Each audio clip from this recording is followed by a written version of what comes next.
You're scrolling through a feed after midnight, thumb moving faster than your eyes can really process, when one photo stops you cold, someone from your graduating class, radiant, holding the keys to a house that isn't rented. Something in your chest drops half an inch, quietly, before your mind even finishes reading the caption. You tell yourself it's happiness for them. But the drop wasn't happiness, and some part of you already knows that. It was a stopwatch you didn't know you were carrying, quietly recalibrating itself against someone else's time. There's a term psychologists use for the exact moment that stopwatch goes off, and it has almost nothing to do with the achievement itself. It's a reaction to arriving off time, a concept that explains why the same milestone can quietly wreck one person and barely register for another, depending entirely on when in a life it happens to land. What determines the difference turns out to be stranger than anyone expects, and it is an ambition.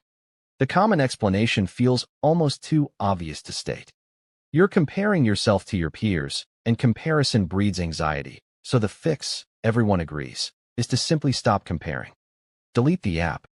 Mute the friend. Focus on your own path. As if the timeline itself were neutral, a fair ruler you're choosing, poorly, to hold up against other people, and the solution were just to put the ruler down. But the ruler was never neutral, and you didn't build it. You inherited it, mostly finished, sometime in childhood, from a culture that had already decided, long before you had any say, roughly what a life is supposed to look like by which age, and roughly how far behind is too far. In the 1960s, a developmental psychologist named Bernice Neugarten went looking for the actual shape of that ruler, and found it was more literal than anyone expected. She called it the social clock, an internalized, culturally specific timetable of when a person is supposed to leave home, finish school, marry, have children, establish a career, retire. Neugarten's research found something particularly sharp. It wasn't the milestone itself that predicted distress. It was whether the milestone arrived on time or off time relative to that internal clock. The same divorce, the same job loss, the same unmarried 35th birthday, could feel almost unremarkable to one person and devastating to another, not because of what happened, but because of when. You may not be panicking about where you are, so much as where the clock insists you should already be, and the clock, it turns out, isn't running on your time at all. It's running on a schedule you absorbed before you were old enough to question who wrote it. The social clock is not the neutral ruler it pretends to be. It's a memory of a schedule, mistaken for a law.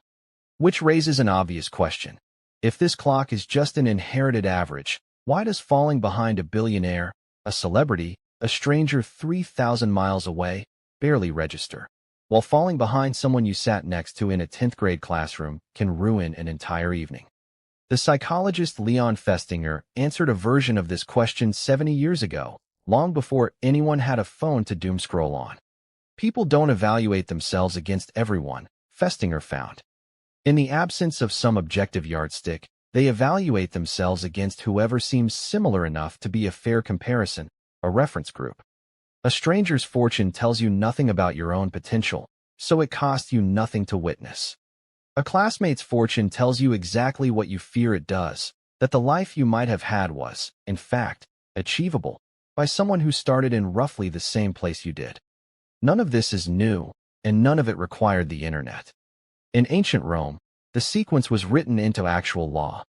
A citizen who wanted to stand for the office of quaestor learned, often before he could read well, that the law forbade it before his 30th year.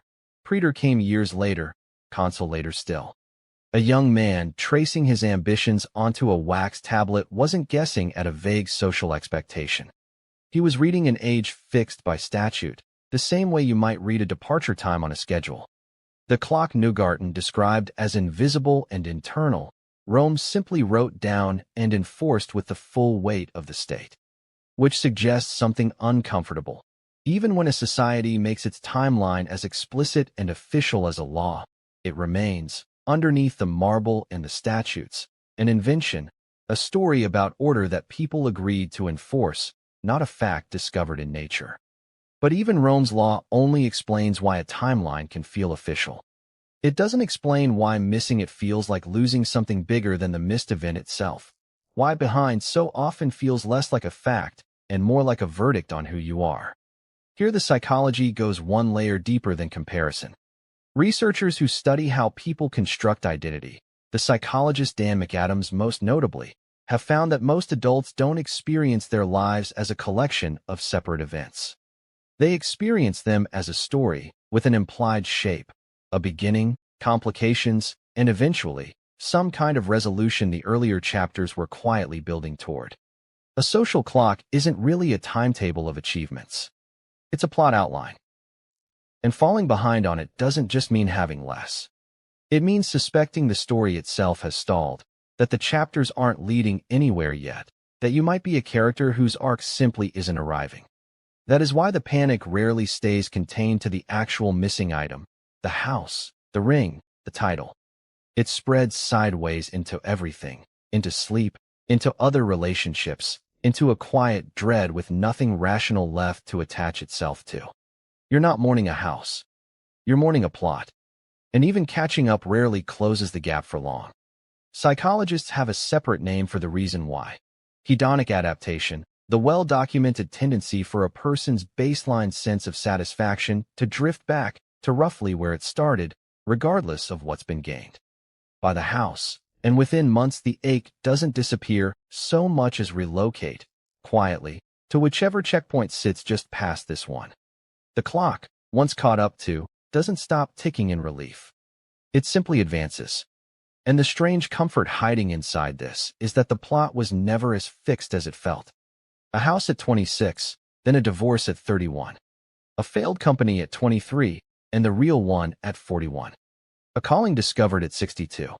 A draft still being circled since 19, not behind on it, technically, but still on time, for a story only one person can currently see.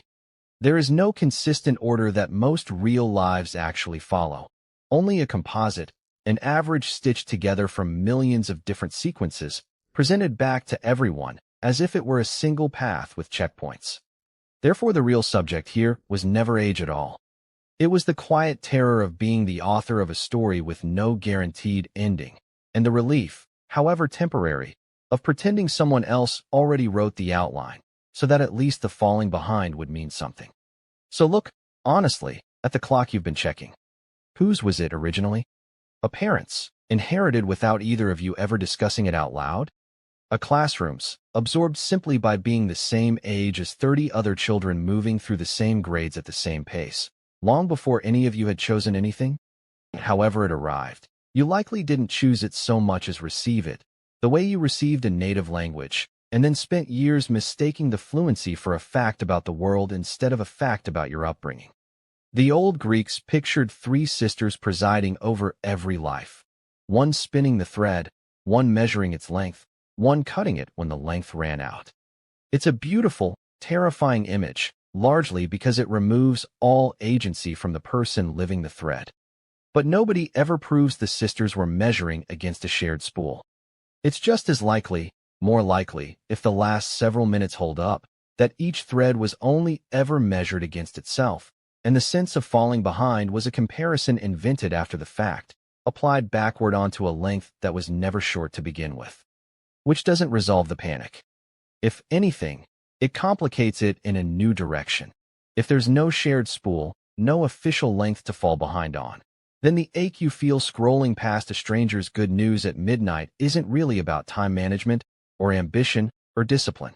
It's about a bridge you built toward a shore that was only ever a reflection of wherever your classmates happened to be standing, a shore that moves the instant you get close to it, because it was never a place. It was just wherever the person next to you currently is.